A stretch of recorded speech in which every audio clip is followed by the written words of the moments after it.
आज अपने महबूब दोस्तों से मिलने के लिए बलूचिस्तान रवानगी है। बारीजा जिला झलमगसी में प्यारे दोस्त जमील अहमद ने हमको वेलकम किया। बलूचिस्तान जो खूबसूरत पहाड़ी मंदिर आ हाँ अॻिते अञा वंगू पहाड़ी ईंदी न हाणे वंगू मिलई पियो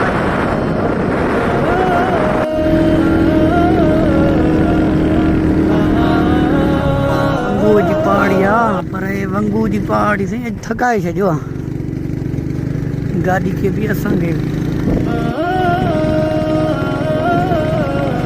साम्हूं रस्तो नज़र अचे थो न तो अञा क्रॉस करिणो आहे असांखे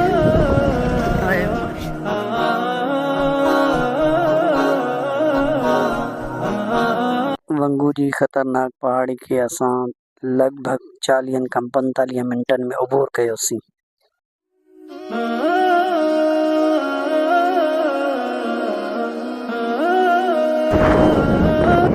वादी करख जा मंदिर आहिनि खूबसूरत पहाड़ खूबसूरत मौसम खूबसूरत सफ़र अल्लाह अल्लाह कहे सलाह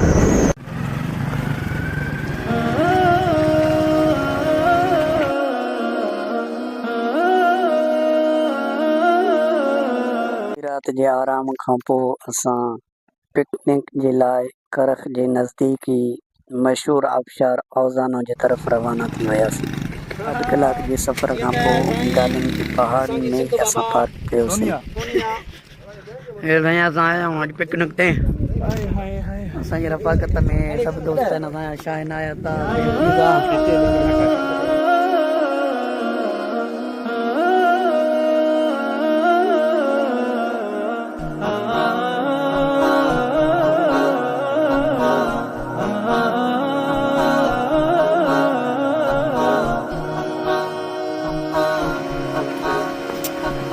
पहाड़नि जे पैदल सफ़र असांखे थकाए विधो।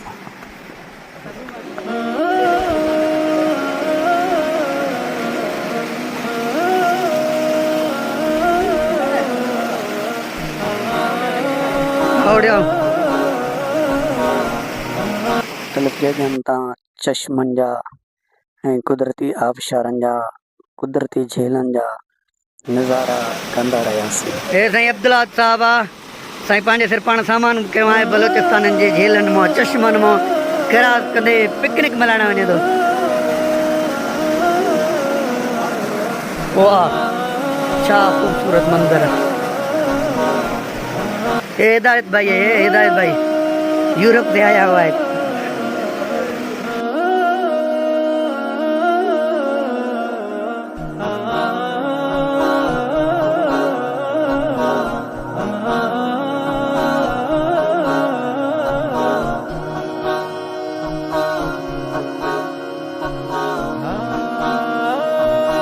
शिकारपुर खां भाऊ अब्दुल्ला सेठार जी रफ़ाकत रही ऐं करख में भाऊ मोहम्मद इमरान अदो अब्दुल गफ़ार इरशाद भाई अब्दुल हफ़ीज़ ॾाहाणी इनायत ऐं हिदायतुल्लाह जी रफ़ाकत रही।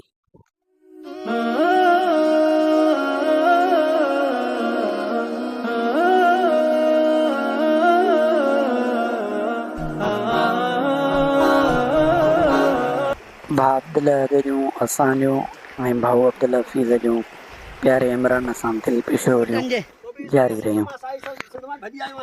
हाँ सही ॻाल्हि बाबा यो ऋण पिट आहे हिन ऋण पिटनि जे विच में अलाह जी कुदरत जा आबशार वहनि था। इहा अलाह जी वॾी कुदरत आहे बलूचिस्तान में वसायल बलूचिस्तान में सामान सोन इहे हिन जबलनि में समायल आहिनि।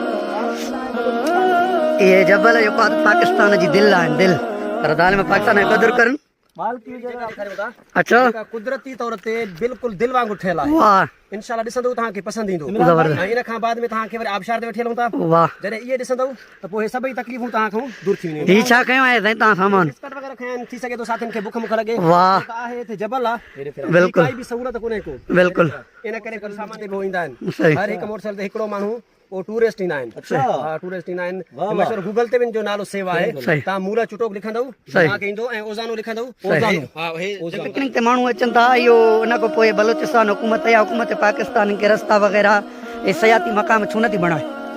हिकिड़ो दफ़ो हे पहिरियों मंज़ूर थी वियो, हिन जो रस्तो बि मंज़ूर थी वियो, हिन जे लाइ पुल वरी ठहंदी, सही रोड हेसि ताईं ठही वेंदो। इन खां बाद में वरी हे पैसा खाई विया माण्हू। सही माना पैसा इहे हज़म थी वञनि था, पैसा अचनि था। सही। लेकिन मूला चुटोक ते हिन वक़्तु बि तव्हां ईंदव न, हाँ उते रोड बि कुझु ठहियलु आहे सही। ऐं तव्हांखे सिक्योरिटी बि हिन वक़्तु मिलंदी। ज़बरदस्त। माना हुकूमत जी तरफ़ां सियाहनि जे लाइ सिक्योरिटी जो बि इंतज़ाम कयो आहे। हुकूमत हिते बलोचिस्तान हूअं बि मोहब्बत जो मर्कज़ आहे, पर अॼु असां बलोचिस्तान जे कहिड़ी जॻह ते आया आहियूं, असांखे असांजे बिरादर मुहतरम मेज़बान जेको आहे असांजो मौलाना मोहम्मद इमरान साहब अहिड़ी जॻह ते वठी आयो आहे जिते कुदरत जे तरफ़ां हिकिड़ी दिलि ठहियलु आहे। उहा तव्हां बलोचिस्तान जी कुदरती तौर ते उहा आबशार ऐं उहा झील जिते कुदरती तौर ते इहा दिलि ठहियलु आहे। इमरान कॾहिं खां वठी इहा दिलि ठहियलु आहे, कीअं आहे ऐं माण्हू हिते जेको आहे त पिकनिक जे लाइ अचनि था या कीअं आहे, हीअ कुदरती मंज़र आहिनि? बिल्कुलु दिलि त रोज़ अवल खां वठी जॾहिं खां पाणी आयो आहे ठही वई आहे। जी जी।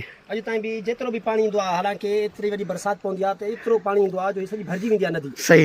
इन जे भरजण जे बावजूद बि इहो हिन जो जेको नज़ारो आहे, जेका दिलि ठहियलु आहे उहा मिटिजी न वेंदी आहे कॾहिं। अच्छा, वॾे पाणी में बि इहा हूंदी आहे? भली वॾो पाणी हुजे छा बि हुजे, छाजे करे इहो पथर आहे। वाह। माना इहो पथर इहे दिलि वांगुरु ठही वियो आहे, सो हिन करे हेॾे होॾे तब्दील नथो थिए। ज़बरदस्त। तव्हां जो ॻाल्हि कई हाणे त हे भरिजी वियो, हे सीधे पाणी ईंदो आहे जिते बीठा आहियूं असां, हे सीधे पाणी ईंदो आहे। पाणी फुल, हे बि फुल भरिजल आहे। वाह वाह। माना हेठि ॾिस वरी हिते ॾिस, माना फुल हलंदो आहे। माना इहो मथे ताईं दिलि ईअं ठहियल। दिलि जे नज़ारे खां पोइ असां रुख़ कयोसीं मौत जे खूह जे तरफ़, जेको औज़ानो आबशार हो।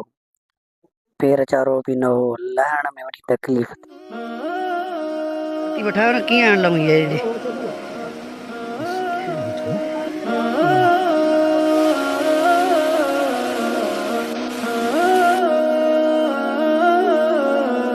औज़ानो आबशार का उतार और चढ़ाव तो बड़ा मुश्किल था, लेकिन वहाँ का जो मंजर था ना, बहुत ही खूबसूरत था।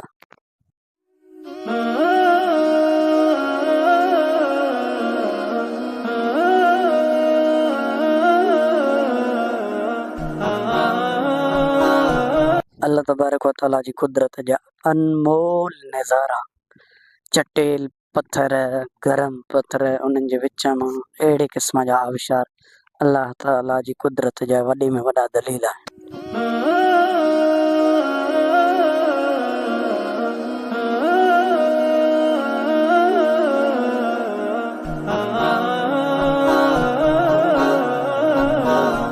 فبأي آلاء ربكما تكذبان؟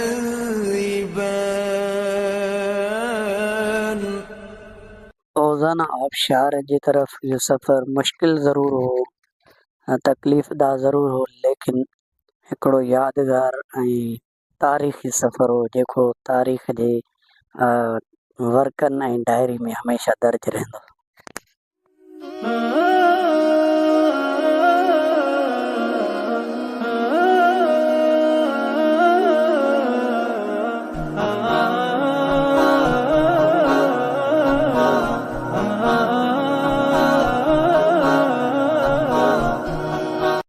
हर तरह सां खूब एंजॉय कईसीं प्यारे दोस्तनि सां गॾिजी करे।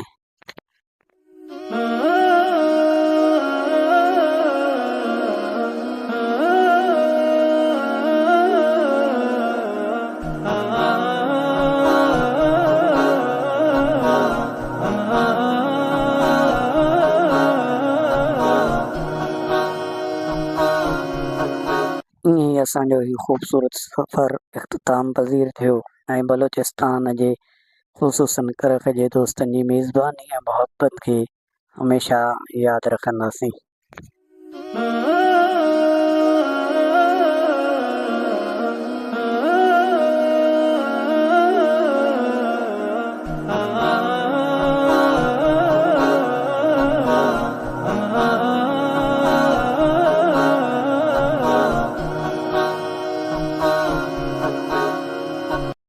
इन मुहबतुनि सां अॼोको विलाग पूरो थियो।